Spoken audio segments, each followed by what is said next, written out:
नमस्कार defence aspirants, स्वागत है त्रिशूल डिफेंस एकेडमी के यूट्यूब चैनल पे। अक्सर मेरे से एस्पिरेंट्स जानना चाहते हैं कि सर आखिर नीट और एमएनएस में कौन सी चीज़ हम प्रेफर करें, या यूं कह लें कि what is the basic difference between neat and MNS. Defence aspirants, आज इस वीडियो के द्वारा मैं आपको बताऊंगा कि क्लास 12th के बाद नीट एज अ करियर में क्या क्या फ़ायदे हैं and MNS as a career में क्या क्या फ़ायदे हैं। नीट एक ऐसा एग्जामिनेशन है जिससे इंडिविजुअल्स एग्जाम देते हैं टू डू एमबीबीएस, यानी कि नीट के थ्रू आप डॉक्टर बनते हैं।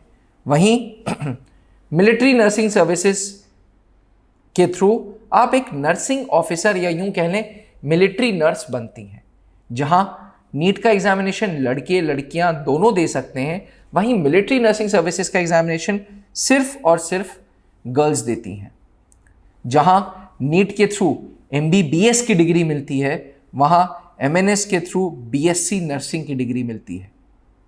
एक तरफ नीट है जहां आपको खुद से एक्सपेंसेस करने हैं अपनी एमबीबीएस करने के लिए, तो दूसरी तरफ एमएनएस है जहां सरकार आपके ऊपर खर्च रही है ताकि आप बीएससी नर्सिंग कर लें। यानी कि फौज की कॉस्ट पे आप अपनी वैल्यू एडिशन करने, अपनी डिग्री बढ़ा रहे हैं। नीट के केस में कॉलेजेस, कोई ऐसा नहीं है कि कोई कॉलेजेस फिक्स हैं। आप डिपेंडिंग अपॉन योर रैंक कौन कौन से कॉलेज में काउंसलिंग हो रही है, कौन से कॉलेजेस आपको मिल रहे हैं, उस कॉलेजेस का फीस पे कर रहे हैं। वहीं मिलिट्री नर्सिंग सर्विसेज, आप फौज के सेटअप्स हैं, फौज के 6 फिक्स्ड 6-7 कॉलेजेस हैं, वहीं से एमएनएस की बीएससी नर्सिंग कर रहे हैं। डिफेंस एस्पिरेंट्स, एक तरफ आप ह्यूमैनिटी को सर्व कर रहे हैं, नीट के थ्रू आप इंसानियत कह लें, आप सोसाइटी को सर्व कर रहे हैं। वहीं मिलिट्री नर्सिंग सर्विसेज के द्वारा आप सोसाइटी को भी सर्व कर रहे हैं, आप देश को भी सर्व कर रहे हैं। नीट की ये जो डिग्री है, इसके बाद जो जॉब है, इसमें कोई रिटायरमेंट एज नहीं होता। जब तक आप करना चाहो काम तब तक कर सकते हो, तब तक आप अपनी क्लिनिक कर सकते हो, तब तक आप हॉस्पिटल ज्वाइन कर सकते हो। लेकिन वहीं मिलिट्री नर्सिंग सर्विस एक शॉर्ट सर्विस कमीशन है, 10 साल की जॉब है, extendable to 4 more years, 14 years maximum, इससे ज़्यादा नहीं। डिफेंस एस्पिरेंट्स, नीट एक प्राइवेट प्रैक्टिस है और मिलिट्री नर्सिंग सर्विसेज एक सरकारी प्रैक्टिस है।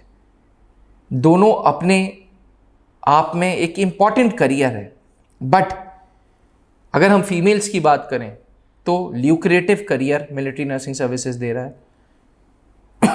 सेना में रिस्पेक्ट है, लेफ्टिनेंट की रैंक मिलेगी, ऑफिसर्स वाला रैंकिंग सिस्टम है, वही पर्क्स, वही बेनिफिट्स हैं, सिक्योर्ड लाइफ है। ओवरऑल सरकार आपका ध्यान रख रही है, आपको medical facility, canteen facility, housing, HRA, आपको विद इन द कैंपस मकान मिल रहा है, एंड ओवरऑल वर्दी मिल रही है यार, सबसे बड़ी बात। तो अगर आप क्लास 12th पास हैं फिजिक्स, केमिस्ट्री, बायोलॉजी से, और उम्र 17 से 25 साल हैं, और मिनिमम 50% इंग्लिश में लाई हैं, फीमेल हैं, अनमैरिड फीमेल हैं, या लीगली सेपरेटेड हैं, या डाइवोर्स्ड हैं, तो आपके लिए ये एक अच्छा करियर है। मिलिट्री नर्सिंग सर्विसेज को अपने करियर के रूप में बनाने के लिए आपको नीट का एग्जामिनेशन देना होगा। नीट का एग्जामिनेशन देने के बाद टॉगी का पेपर होगा, test of general intelligence and general English बोलते हैं, कंप्यूटर बेस्ड टेस्ट है, फिर एक साइकोलॉजिकल असेसमेंट टेस्ट है, और उसके बाद पर्सनल इंटरव्यू है। एज अ करियर बहुत अच्छा करियर है, ग्रोथ है, सबसे बड़ी बात सिक्योरिटी है। तो अगर आप मिलिट्री नर्सिंग सर्विसेज के बारे में जानना चाहते हैं और मिलिट्री नर्सिंग सर्विसेज को अपना करियर बनाना चाहते हैं, तो आज ही त्रिशूल डिफेंस एकेडमी के विभिन्न ऑफिसेज को संपर्क करें। इलाहाबाद ब्रांच सबसे पुरानी ब्रांच है जहाँ पे मिलिट्री नर्सिंग सर्विसेज के क्लासेस हो रहे हैं। इसके साथ साथ Dehradun branch and Delhi branch, in 3 branches में आपको मिलिट्री नर्सिंग सर्विसेज की स्टार्टिंग से लेके एंड तक पूरी तैयारी मिलेगी। अगर आपका भी जुनून देश सेवा का है, आपका भी जुनून इंसानियत को सर्व करने का है, वर्दी पहनने का है, तो आज ही एमएनएस ज्वाइन करें और नीचे लिखे व्हाट्सएप नंबर पे मुझे संपर्क करें। वीडियो कैसी लगी कमेंट करके ज़रूर बताइएगा। थैंक यू, जय हिंद। जहां बनते हैं देश के गौरव, इंडिया का एकमात्र ऐसा कोचिंग इंस्टीट्यूट जहां कैडेट्स को ट्रेन किया जाता है आने वाले डिफेंस एग्जाम के अनुसार। अगर आपका भी सपना है भारतीय सेना में शामिल होकर देश की सेवा करने का, तो आज ही ज्वाइन करें त्रिशूल डिफेंस एकेडमी।